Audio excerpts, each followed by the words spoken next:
Qui vont s'étaler entre 2019-2020. Et il faut aussi indiquer que dans le cas, c'est un taux qui est le plus faible de la croissance depuis 2009. Depuis 2000, encore à 1,7 en 2020 avant de se raffermir en 2021. Le monde extérieur, suite aux tensions commerciales, notamment avec les États-Unis. Nous sommes autour de 1,6, 1,5, 1,6 par rapport à des marges qui sont de 2,5 de chaque côté. Donc, le Conseil de la Banque s'est réuni pour sa dernière rencontre trimestrielle de l'année 2019 et à l'habitude, il a passé en revue l'analyse de la situation et de la conjoncture économique et financière nationale et internationale, ainsi que les projections faites par Banque al-Maghrib sur les 8 trimestres à venir. À la lumière de cette analyse, il a décidé de maintenir inchangé le taux directeur de la Banque centrale à 2,25 en estimant qu'il reste approprié par rapport à cette conjoncture. Mais il a aussi pris les décisions que la Banque centrale doit mettre en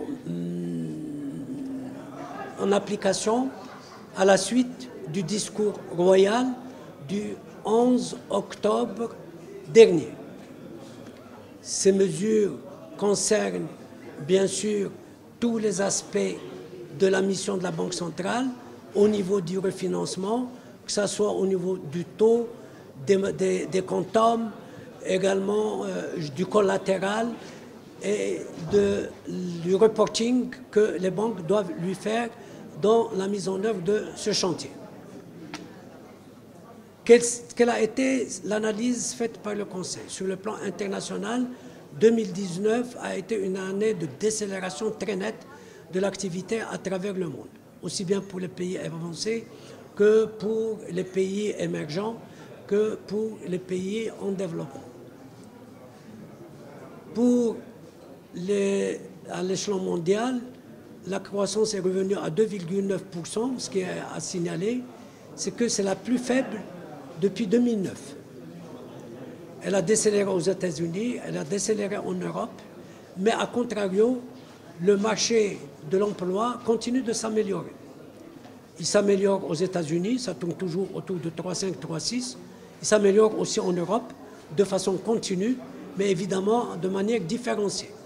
Bien sûr, le chômage est à 3,1 en Allemagne, mais il est encore à plus de 8 en France, à plus de 10, 11 en Italie et après plus de 13 en Espagne. Varié entre différents pays, le pays le plus performant étant l'Allemagne, elle est autour de 3,1 et elle restera.